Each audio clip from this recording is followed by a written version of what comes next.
Then look and go like this. All right. Yes! Yes! Just like a bow. Yes, just like this. All right, so do it all in one. Yo. Spin it. Flex.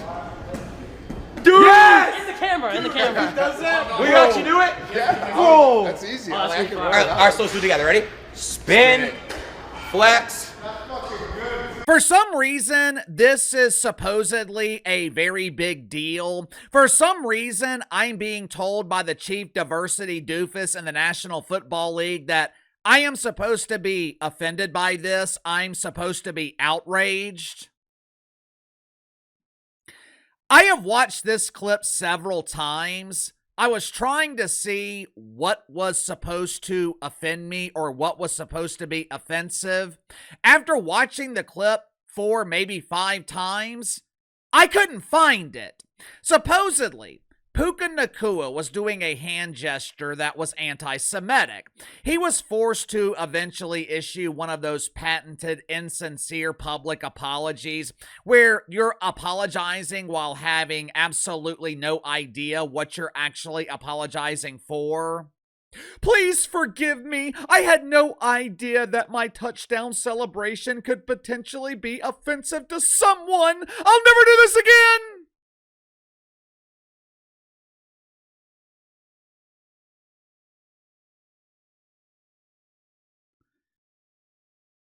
According to the NFL, this hand gesture portrays Jewish people as being greedy, which is strange to me because I have seen Birdman, the founder and CEO of Cash Money Records. I have seen Birdman rubbing his hands together for years, maybe even decades now, and he's a black dude. Not to mention the fact that the young man in the clip teaching Puka Nacua this hand gesture, that young man is Jewish. I don't understand it. I don't understand the outrage. Puka Nacua is being criticized for doing this hand gesture. He's also being criticized for not knowing that it was offensive. I thought we were moving past this. I thought we were moving past this era of hurt feelings. If I scratch my nuts, does that mean I am disrespecting the legacy of Michael Jackson? If I dress as the Wicked Witch for Halloween, does that mean I am offending the Wicked Weave Joy Reid? And look. I am not defending anti-Semitism. Matter of fact, I think anti-Semitism is becoming a real problem, not only in America, but throughout the world. But I'm just struggling to understand how Puka Nacua rubbing his hands together after being told to do so by someone who is Jewish, I'm struggling to understand how that's supposed to be portrayed as anti-Semitic. Either way, Puka Nacua should not have been in this situation to begin with. You know, if I was a sports agent, if I was a manager, or if I was the father of a professional athlete, my number one priority would be ensuring that my child or my client is responsible financially. But a close second, a very close second, would be telling them to stay off social media. Stephen A. Smith used to tell athletes all the time to stay off the weed. To hell with the weed. These dudes need to stay off social media. They have too much to lose and they have nothing to gain. You're not an influencer. You're not a lonely man's model. You're damn sure not a podcaster. You're a professional athlete. Your job is to play football. That's it. And I don't care how talented you are. For the vast majority of these athletes, you can reach a point where you become more trouble than you're worth. If Puka Nacua continues to bite the hand that feeds him, he could be reaching that point sooner rather than later. Make sure to like and subscribe. You can follow me on Twitter at KC_BTL84. Link to the second channel in the description below. Earlier today on the second channel, talked about the ongoing demise in the WNBA dump. WNBA players are once again proving that they have no idea how business works, and they damn sure have no idea how to get what they want. I explain why the WNBA is on life support and potentially on the verge of extinction. So if you haven't already, click the link in the description below, subscribe to the second channel. Last night, Thursday Night Football was an instant classic between the Rams and the Seahawks. I only caught the fourth quarter and overtime. I was watching another classic between my Mavs and the Detroit Pistons. Cooper Flagg is well on his way to being the most dominant player in the NBA. What this kid is doing at 18 years old, it's unbelievable. Puka Nacua, though, he was matching the greatness of Cooper Flagg last night. Unfortunately, no one is talking about his performance on the field. No one is talking about the fact that he had well over 200 yards receiving, because once again, Puka Nacua can't keep his damn mouth shut.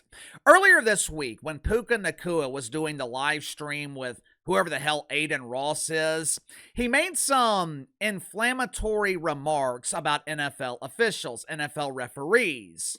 These guys are lawyers. They're founding members of Club Doofus. The only reason they call penalties is because they just want to be on the TV. They want to tell their friends they're famous.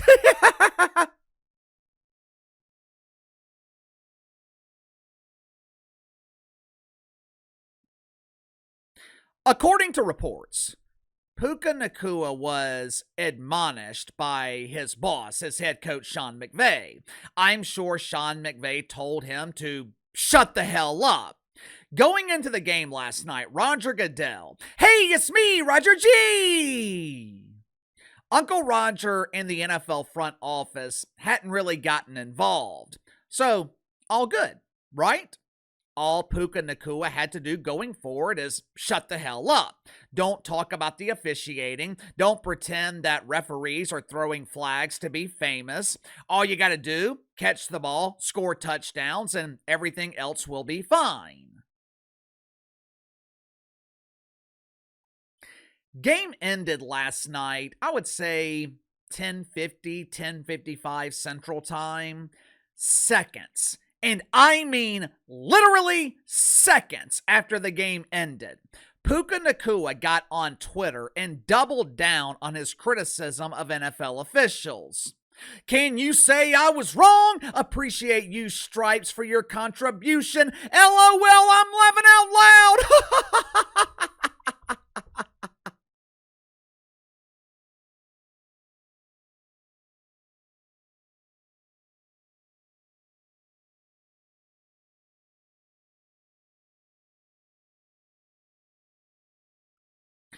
For starters, if I'm his agent, I'm taking away his phone. Puka Nacua is still playing on his rookie contract, which means this kid's not making real money yet. This season, his base salary is just over $1 million. Once you include the astronomical taxes in the People's Republic of California, once you include agent fees and other expenses, Puka Nacua is probably taking home $300,000, maybe $400,000 this season. It's good money, but it's not FU money. Puka Nacua is nowhere close to being set for life financially. There are a lot of things that leagues will tolerate, especially with their star players, but two things that leagues have no tolerance for: criticizing referees publicly and constant negative publicity. This week, Puka Nacua is 2 for 2. Earlier this week, his brother was arrested for allegedly stealing an NBA player's car. But KC, Puka Nacua didn't do that. He can't control his brother. Doesn't matter. The perception is the only thing that matters. Puka Nacua is unbelievably talented, but he plays a position that's easily replaceable. Wide receivers are everywhere. And the thing about wide receivers, they're only as effective as the quarterback who's throwing them the ball. The reason I say that, Puka Nacua is not in a position to where he's untouchable. You guys remember Ja Morant, or as he was known in the movie 8 Mile? This guy's gangster. His real name's Demetrius. 3 or 4 years ago, Ja Morant was poised to become the next face of the NBA. The marketing machine was behind him. The Grizzlies were heavily featured on national television. Ja Morant was receiving brand deals. He was one of a handful of faces that you would see when the NBA was promoting the league. The foundation was being laid for Ja Morant to be one of the biggest stars in the league for the next decade. All Ja Morant had to do, behave. All he had to do, stay off social media. All he had to do was play basketball and keep his private life private, which sounds impossible, but it's not.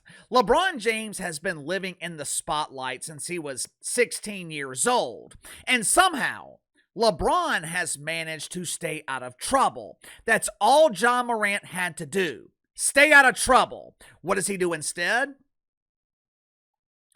He gets on Instagram and decides to play the role of fake gangster. He starts flaunting guns on social media. Adam Silver steps in and tries to intervene. If I remember correctly, I want to say Ja Morant was briefly suspended the first time, but Adam Silver told him, if you do this again, it's over.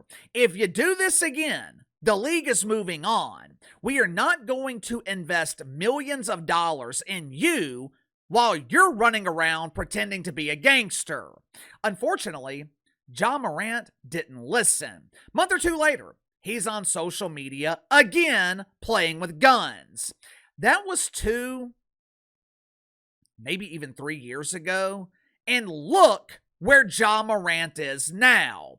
When is the last time you heard anything about Demetrius? In fairness to Puka Nacua, he's not pretending to be gangster, but his current trajectory is kind of similar.